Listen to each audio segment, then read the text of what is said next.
Hello बच्चों, आज हम लोग पढ़ेंगे पिता का न्याय कहानी।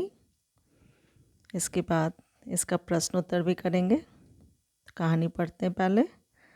पांचाल देश की राजकुमारी केसनी रूप और गुण में अद्वितीय थी। देश में ही नहीं विदेशों में भी उसके रूप और गुण की ख्याति फैली हुई थी। केसनी जब विवाह के योग्य हुई तो उसने अपने पिता से कहा कि वह उसी व्यक्ति के साथ विवाह करेगी जो आत्मा को जानता हो अथवा आत्मा को जानने में रुचि रखता हो। वह धन को प्रधानता नहीं देगी, केवल ज्ञान को ही प्रधानता देगी।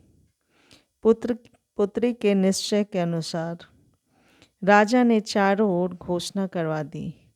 राजकुमारी केसनी उसी के साथ विवाह करेगी जिसके पास आत्मज्ञान होगा, भले ही वह निर्धन क्यों न हो।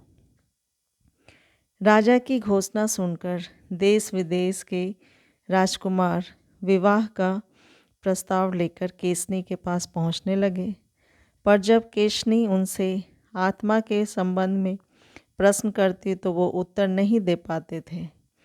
फलस्वरूप केसनी विवाह करने से मना कर दिया करती थी। ऋषि कुमार सुधन्य भी विवाह के उद्देश्य से केसनी के समक्ष उपस्थित हुआ। केसनी ने उनसे आत्मा के संबंध में जितने भी प्रश्न किए सबका ठीक ठाक उत्तर उसने दे दिया। फलतः केसनी सुधन्य के साथ विवाह करने के लिए तैयार हो गई। केसनी और सुगंधे के विवाह की चर्चा चारों ओर दावानल की भांति फैल गई। लोग आश्चर्य प्रकट करने लगे क्योंकि केसनी एक राजकुमारी थी और सुधन्य एक निर्धन ऋषि कुमार।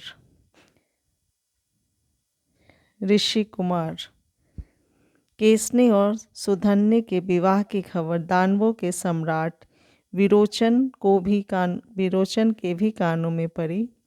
विरोचन भी केसनी के रूप गुण पर मुग्ध था, अतः वह विवाह करने के उद्देश्य से केसनी के पास गया। उसने केसनी से कहा, राजकुमारी, मैंने सुना है कि तुम ऋषि कुमार सुधन्य के साथ विवाह करने जा रही हो। उसके साथ विवाह करने से तुम्हें कौन सा सुख मिलेगा? वह तो निर्धन है। तुम मुझसे विवाह कर लो। मेरे साथ विवाह करने से तुम्हें अपार सुख प्राप्त होगा। तुम आजीवन सुखी रहोगे। केसनी ने उत्तर दिया, मैं सांसारिक सुखों के लिए विवाह नहीं कर रही हूँ।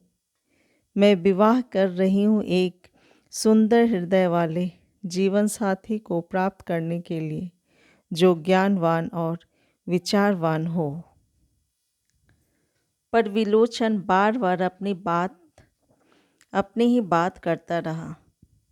उसकी बातों को सुनकर जब केसनी परेशान हो गई तो उसने कहा, अच्छा, कल प्रातःकाल सुधन्य यहाँ आएगा। उसी समय आप भी आ जाएं।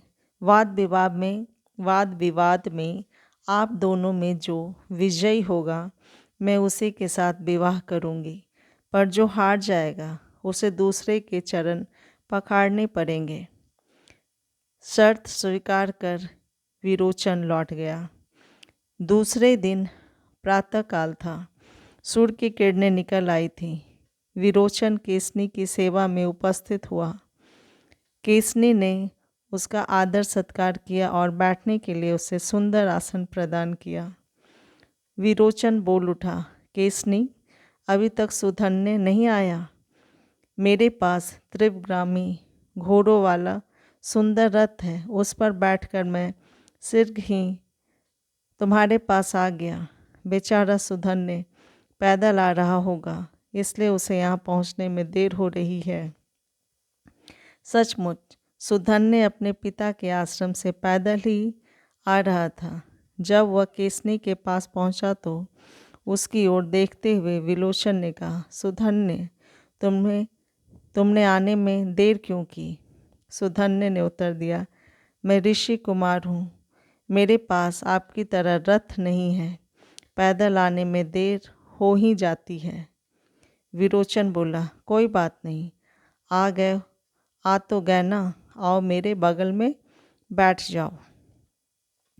पर सुधन्य ने विलोचन के बगल में बैठने से इनकार कर दिया।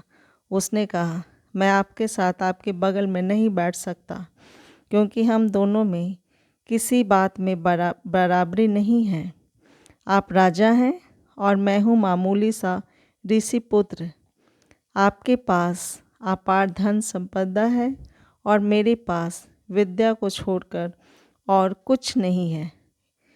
दो मनुष्य एक दूसरे के बगल में उसी समय बैठते हैं जब उसमें आपस में समानता होती है, जब उनमें आपस में समानता होती है। विरोचन और सुधन्य दोनों में वाद विवाद होने लगा। केसनी इस बीच मूक दर्शन बनी रही। विरोचन अपने तर्कों में धन को महत्व दे रहा था, पर सुधन्य महत्व दे रहा था ज्ञान को। जब दोनों किसी निर्णय पर नहीं पहुंच सके तो उन्होंने निश्चय किया कि निर्णय के लिए किसी तीसरे व्यक्ति के पास चलना चाहिए। विरोचन बोला, मैं किसी ब्राह्मण या देवता को निर्णायक नहीं मान सकता, क्योंकि उन पर मेरा विश्वास नहीं है। सुधन्य ने कहा, ठीक है, आप ब्राह्मण और देवता को निर्णायक नहीं मानिए, मैं आपके पिता को ही निर्णायक मान रहा हूँ। उसका निर्णय मुझे स्वीकार होगा, उनका निर्णय मुझे स्वीकार होगा।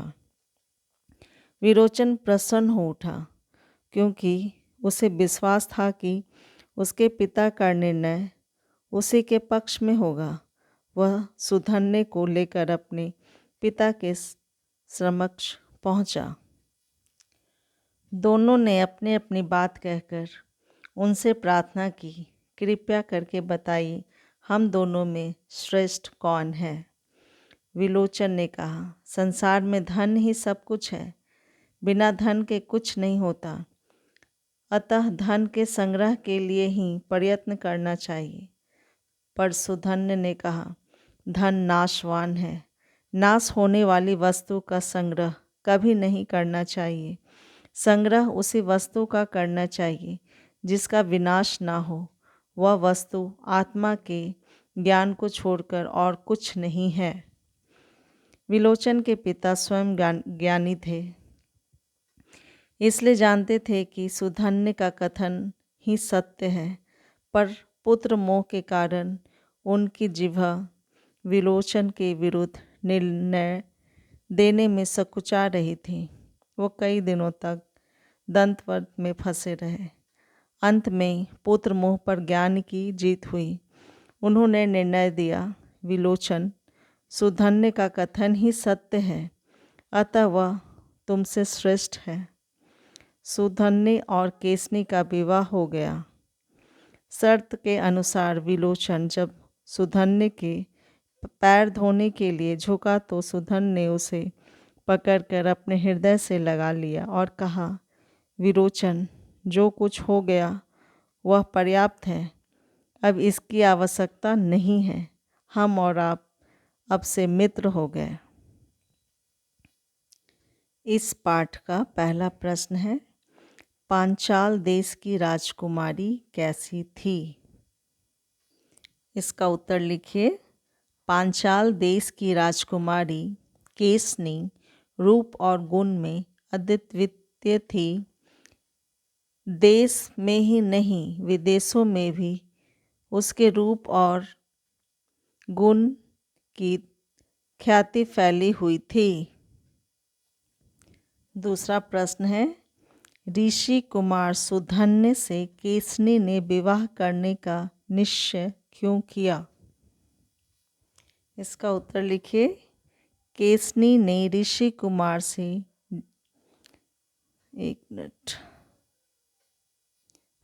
लिखिए। केसनी ने ऋषि कुमार से जितने भी आत्मा के संबंध में प्रश्न किए, सभी का ठीक ठाक उत्तर दे दिया था। इसलिए केसनी ने ऋषि कुमार सुधन्य से विवाह करने का निश्चय किया। तीसरा प्रश्न है, केसनी और सुधन्य के विवाह की बात पर सभी को आश्चर्य क्यों हुआ? उत्तर है इसका, केसनी और सुधन्य के विवाह की बात पर सभी को आश्चर्य इसलिए हुआ क्योंकि केसनी एक राजपुत पुत्री थी और सुधन्य एक निर्धन ऋषि कुमार। अगला प्रश्न है, केसनी ने विलोचन के सामने क्या शर्त रखी? उत्तर देखिए, केसनी ने विलोचन के सामने शर्त रखी कि कल प्रातःकाल, एक बार उत्तर फिर से सुनिए, केसनी ने विलोचन के सामने शर्त रखी कि कल प्रातःकाल सुधन्य यहाँ आएगा, उसी समय आप भी यहाँ आ जाएं। वाद विवाद में आप दोनों में जो विजयी होगा मैं उसी के साथ विवाह करूँगी, पर जो हार जाएगा उसे दूसरे के चरण पखाड़ने पड़ेंगे। अगला प्रश्न है, सुधन्य के साथ विवाह की बात सुनकर विरोचन ने केसनी से क्या कहा?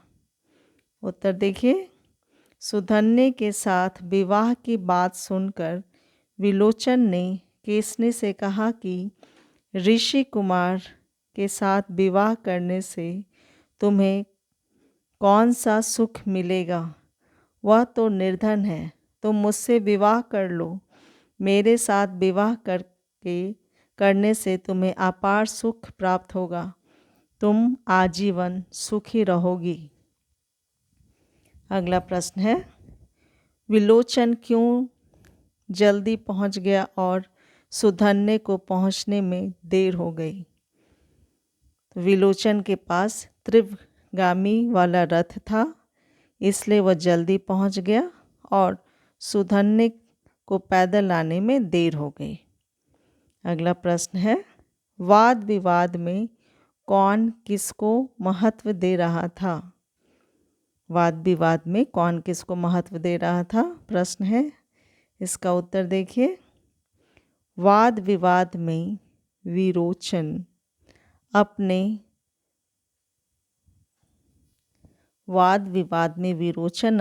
तर्कों में धन को महत्व दे रहा था और सुधन्य ज्ञान को। अगला प्रश्न है, विलोचन के पिता की दृष्टि में विलोचन और सुधन्य में से कौन श्रेष्ठ था? वो निर्णय क्यों नहीं ले पा रहे थे? तो विलोचन के पिता पुत्र मोह के कारण विलोचन के पिता निर्णय नहीं ले पा रहे थे। इसका उत्तर है, पुत्र मोह के कारण विलोचन के पिता निर्णय नहीं ले पा रहे थे। इस पाठ का अंतिम प्रश्न है, इस कहानी से आपको क्या शिक्षा मिलती है? इसका उत्तर देखिए, इस कहानी से हमें यही शिक्षा मिलती है कि हमेशा न्याय बंधन मुक्त होना चाहिए, जैसे कि इस कहानी में हुआ। पुत्र मोह को त्याग कर ज्ञान की जीत हुई। अगला प्रश्न देखिए, निम्नलिखित वाक्यों किसने और किससे कही? निम्नलिखित वाक्य किसने और किससे कही? मैं सांसारिक सुखों के लिए विवाह नहीं कर रही हूँ। मैं सांसारिक सुखों के लिए विवाह नहीं कर रही हूँ, ये केसनी ने विरोचन से कहा। विरोचन, जो कुछ हो गया वह पर्याप्त है, अब इसकी आवश्यकता नहीं रही, हम और आप अब से मित्र हो गए, ये सुधन्य ने विरोचन से कहा। ये था पिता का न्याय कहानी और उसका प्रश्न उत्तर। Thank you.